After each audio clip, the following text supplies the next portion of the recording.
Sorry. Okay, so let me start by. So my name is Daryl Eisden. I'm originally from Curaçao. It's a Caribbean island. I was born in the Netherlands.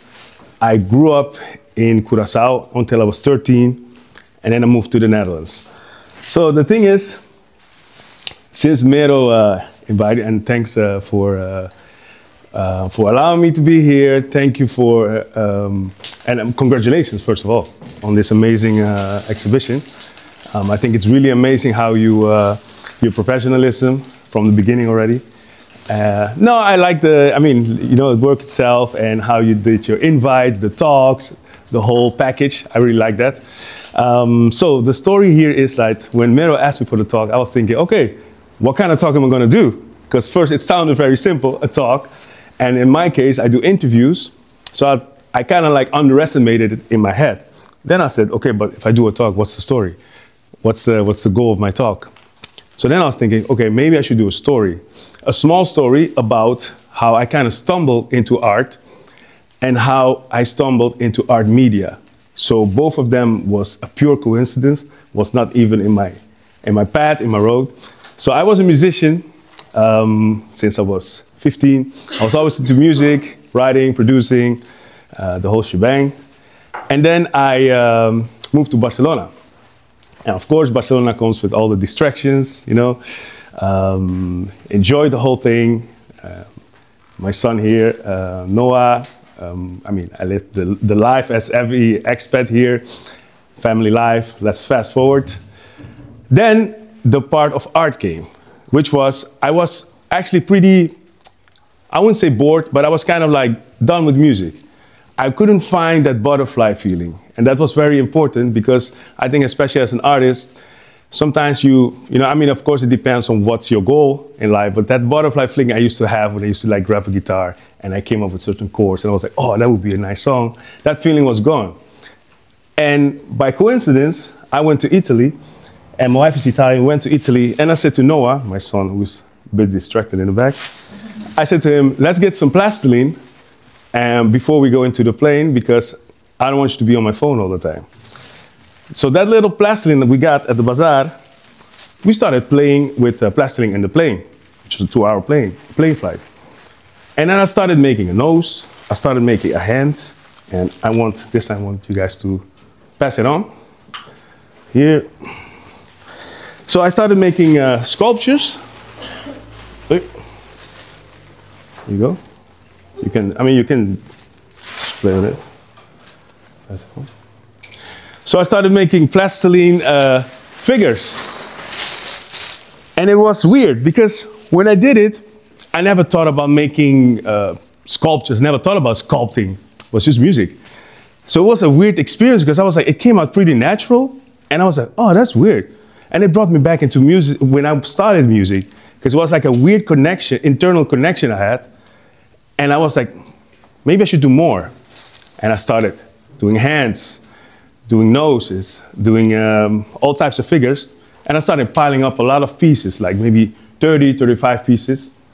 All of a sudden, of course, my wife was like, what are you going to do with all this stuff, you know? I was like, maybe I should do an exhibition. So I did an exhibition in February in August, which was actually pretty, was a nice experience because the idea about my exhibition was called Art in Motion. And I took that name because I think my life was already in motion. I always lived in different countries. It was never static. And my sculptures, I saw them as something that had to be in motion. So, for instance, of course, the hand, for instance, I would hang it on a rope with a stone and some like clandestino style, I would going on the pole, you know, the wires on the street and throw it and let it hang there.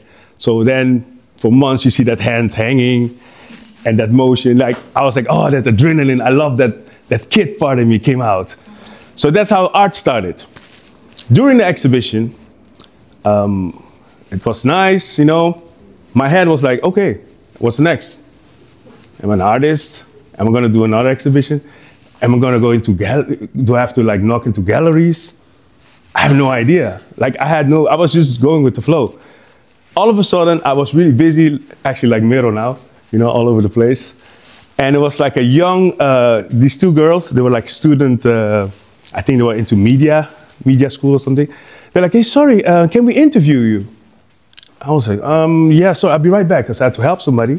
And I came back and they were gone. And I asked the guy, like, I said, hey, your friend, I heard that she wanted to do the interview. Yeah, they already left because you were too busy, blah, blah, blah. I came home and I thought about it. I said, so what's next? I don't know. Maybe I should interview artists. That'd be nice. That'd be a way for me to get in this scene, learn. I think the second one was the best. I was like, that's a way to learn. That's a way to connect. I was already, in the past, did podcasting with a friend of mine, so that was pretty like, that came natural.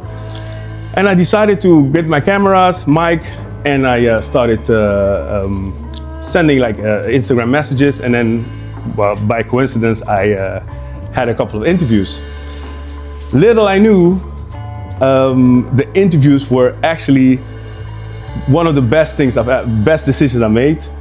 I happened to interview established artists, all types of artists that are, let's say, Cristina Garcia Rodero, which is a #1 top Spanish photographer. It was a coincidence because the gallery just opened in Barcelona. So it was an amazing experience because she really explained about how it is to being at the top, and at the same time, you just need to be consistent, do your own thing, your own path. Cassie, I also interviewed Cassie, for instance, who's here. Cassie also was a beautiful interview we had.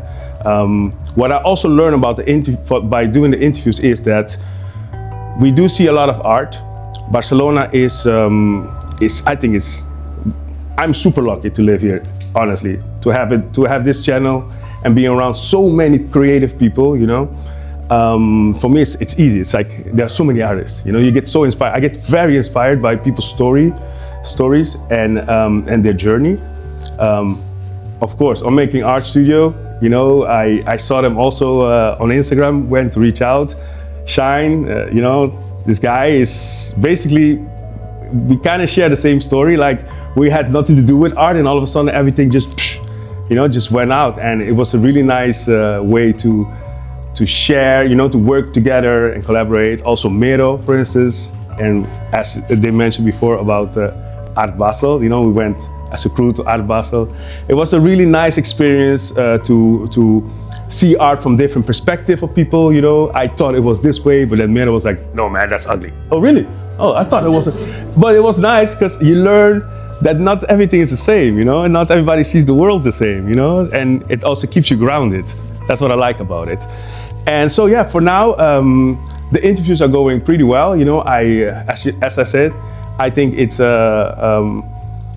not even about me anymore. I like to have a platform where artists can just tune in and see what's the story behind the artist. Because sometimes you just go to a gallery or you see a painting, I don't know what's the story behind this. And of course, sometimes artists are not, maybe they don't want to really talk about it, and that is where I like the challenge of trying to get out the story and then share it with people. So yeah, that's basically the story of how I got into art and how media got into my life.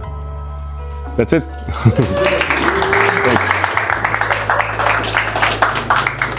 So yeah, and if you go on, I mean, it's called Cervello Artistico.